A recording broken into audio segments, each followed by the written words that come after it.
Welcome all. So today we are going to talk about another important, I would not call him a Siddha, but I would call him one of the greatest spiritual practicing person or something like that, or warrior or whatever it is. It's none other, as you all from the title know, he is Ravana or Ravan. They call in the north, the south we call him Ravana. So if you look at it in the history, history is always written by the winners. So you will always see the exaggerated version of the winning side of a party. You will never actually see the actual unbiased fact what happened there. So if you actually look at Ramayana itself, no, there are like multiple authors, and everybody was stressing on a very specific point. Like Valmiki Ramayana doesn't talk about end of Rama, but whereas in other versions they will clearly give what happened. So like that, there's a lot of scripts which talks about it. So many people usually they portray the other part of the opposite party as a very bad people or something like that. But today we can't take that script as the factor, and we cannot completely believe on it because we have to look at from a very different angle. Today, right now, if you go and tell the story, there was a monkey and all these things, children will laugh on us.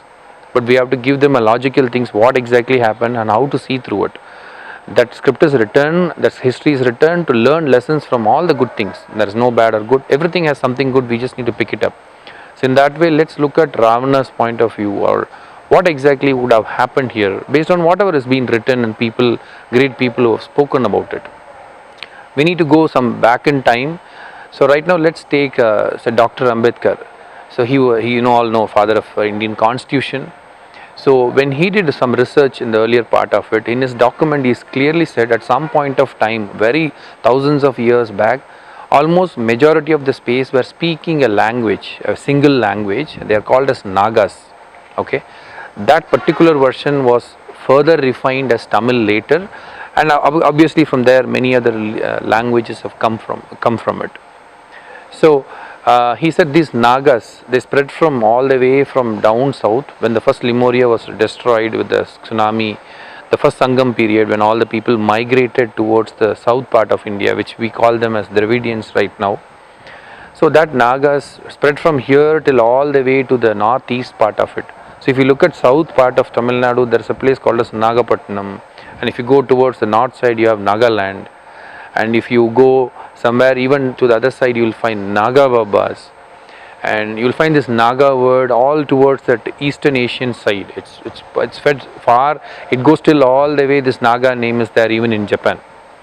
So, and you can find a lot of font similarity. So we can't call today's Tamil as being spoken there at that time, but it was a very different premature language, then slowly refined into multiple languages, what we should assume. So that is mostly the tribal people, and that belongs to different clan of people. Okay, they are called as Asuras. They are not exactly the demons with a lot of bad deeds. They belong to different clan. Like how we have different clan today, like caste, they were a different clan, and they were another clan of people. It's called as Aryan. So what happens is, the Brahmin part of it. So what Ravana was born to a combination of these two people. His father was a spiritual practitioner, Rishi, and his mother belongs to this clan, the Asura clan. So he had the robustness of all the warrior, the tribal related things. At the same time, he was having the father's quality of all the devotion, spiritual practice. So when they say 10 heads, they say he's mastered the 4 Vedas and 6 topmost Shastras. That's one version. But actually, if you look at his capacity, he was master of many things. Like he was an expert in astrology. In fact, even today astrologers refer to one of his book in astrology. It's been so accurate, and his treatises are very famous. And he has written, he was the first one to introduce shield and helmet during the warfare. That's the first time he invented. He has written script about it, what to wear and how to fight. And he is master of musical instruments. He has classified when to make what kind of instruments, what kind of sound would produce, what kind of psychological effect it would have it on a human being.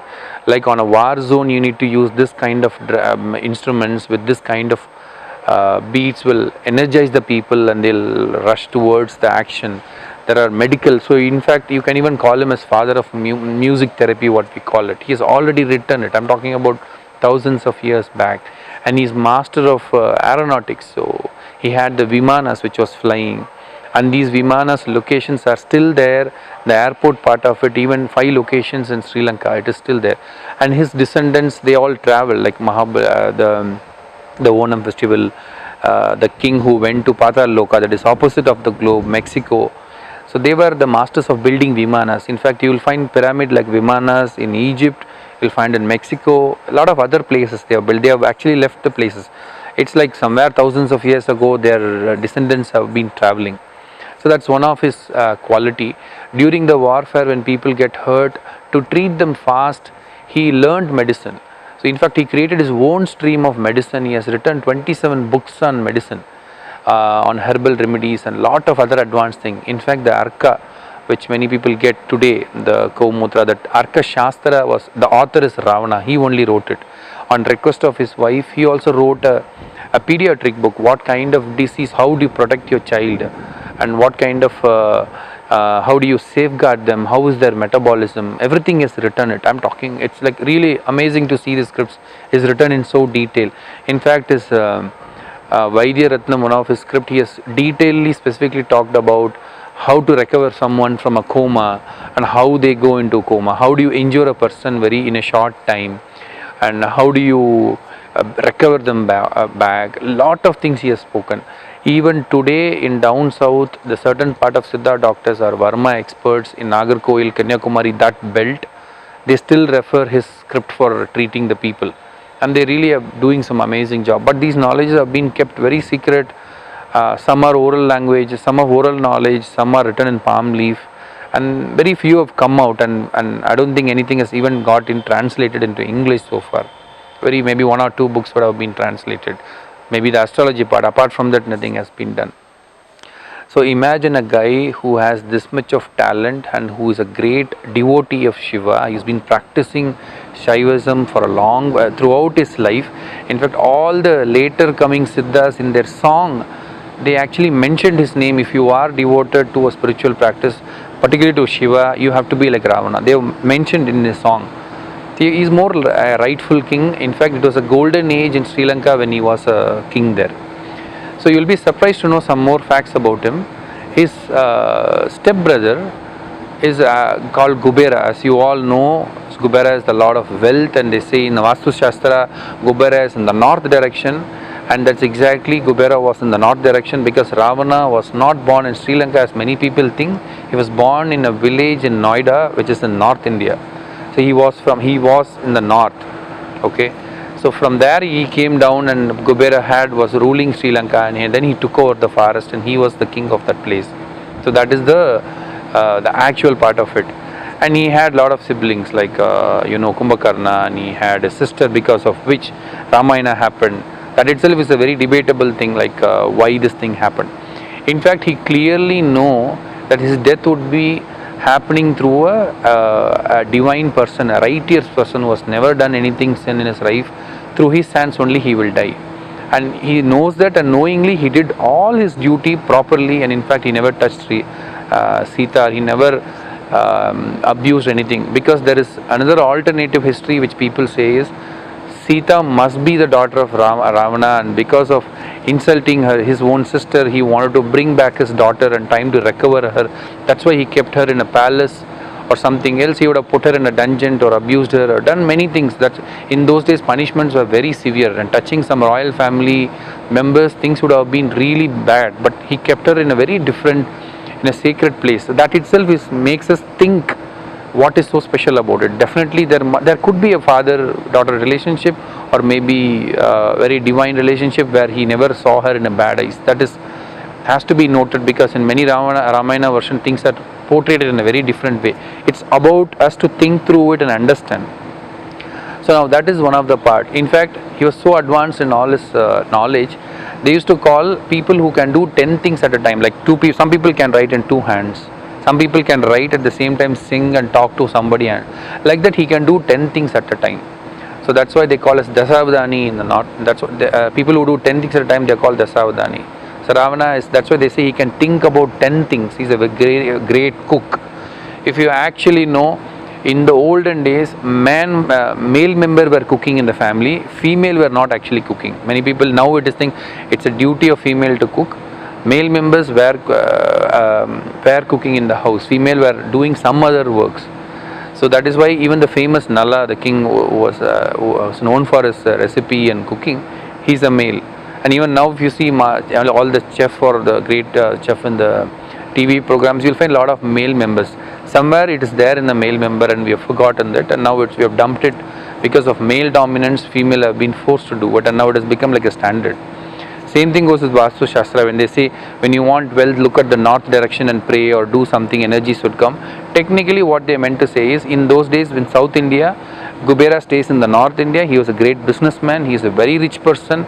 He gave money to many business. Most of the kings borrowed from him. So they always say, okay, let's pray to him. We might get his blessings and we will also become rich. That's how that north part of Kubera actually came into the reality part of it. Okay. So if we look at it, so he has been like so many masters, and in fact finally when he created he used cobra poison to make certain bomb, and he injured many people with that instrument only. His son injured Rama, and they went into a very unrecoverable state, and then Hanuman went and got a herb and recovered them. So he knows, and he was like unbeatable kind of a person. But then through his own son they found it, and they finally when they killed him, even at that time Rama went to Ravana and he spoke so great about him and gave him and they had a very good dialogue. You should read it. I can't explain it. You should definitely read that. And they had a very good interaction, and then he went back and he told Lakshmana, his brother, that you should go and seek blessings and advice from Ravana, who is in the deathbed. So when Lakshmana went there and he stood there, Ravana never spoke, because he was standing near his head, and Ravana was keeping quiet. And then he went back and said his brother that he didn't speak anything. Then he said, when you go to seek a knowledge, you don't go and stand in his head, you go and stand in his feet. He will talk to you. Then he went and Ravana gave a lot of advice to Lakshmana, a lot of good political advice and a lot of advice for mankind. So few things which caught my attention is, he always said, never delay at any cost doing any good things. If you feel like doing something good, some auspicious thing, never even think 1 second, why should you delay it, or let me do it some other time. I want to donate something, I want to do something good to some friends, so I'll do it next week, or I will not have. No. He says immediately on that moment itself, you go ahead and do it. And anything bad or something you feel uncomfortable, he said, delay as much as possible and try to avoid doing it. That's what he said. And he said, never be bad to people who are close. For example, people who prepare your food, people who drive your car, or people whom you are closely associated, blood relation. And we all know most of the crimes happen, and many of the news you read is from these people who are very near. Some businessman is somebody poisoned him, his driver did something. So he gave small advice, and always and don't share your life secret with anyone. And because he shared his secret with his close blood relation, that's when they went and told Rama, and they have attacked him. So like that he spoke for a few lot more time, and he spoke about administration, he spoke about warfare tricks and technologies he can use, and finally he gave him a blessing. And then they saw the soul was living outside the body, and it went into a light. So right now we are in a junction where we need to rethink about the history. When you share stories with children, the script part of it, just don't exaggerate it, because by default in South India we are more exaggerators. We just add miracles to it, and we are programmed to believe in miracles. Because if I say I know about Ravana and I read it yesterday, it was so interesting, you will not believe it. If I say yesterday in my dream suddenly I felt something, some sweating came, and suddenly I know it was Ravana I am speaking to you, people will actually pay attention. Miracles do happen, but it's not that you should completely believe certain things. You should look at it from a rational angle. Your third eye would open, it will tell you exactly what happened. You might see also. So when you share the story with children, try to give a different perspective. His point of view was this, his point of view was this. That's when they start to see things from a very different angle, and you don't create a cognitive error called as community bias, where they don't think he's a hero means this guy should be a bad. It doesn't need to be. Both people can have their both version, that's it. So the whole purpose of this video is to erase the image what people have about Ravana, like somebody is a demon or something, It's just to make you relook at the history and understand what lessons you can pick up. Do share what you've listened. I'm not talking just that somewhere in the north he is born and everything is in the south. In fact, I can give you a short list now. In Kanpur, there is a temple. In Noida, on Diwali day, these people actually, on when the Dashra time, they have a sadness day. And in Jodhpur, they have a temple. And Ravana has installed some of the major temples. Somnath, the second time when they built it, it was funded by Ravana. And in Karnataka, there are 4 temples. 4 temples he was built. All are famous temples, Shiva temples even now. In Andhra near Kakinada, he himself personally built a temple. Unfortunately, in Tamil Nadu, he has not built anything. So many people immediately will say it is because of Tamil Nadu. No, he is, apart from Tamil Nadu, whatever I could see, he has temple, 4 largest temples in Karnataka, and in Gujarat, and in the north part of it, and in Andhra. That is the important thing. You can actually go to this temple and you can verify it. Some of the temples, they have modified the history. Later some other community came into India. They created a religion called as Hinduism. I'll talk about about this in a detailed way in some other video. That's when they rewrote many things. They just wrote their name, their god name into it, and he created it. But historically, if you look at it, this is what has happened. So do let me know what kind of lessons you have learned from this, from Ravana's perspective, and let's keep discussing, and I'll meet you in another interesting video. Thank you.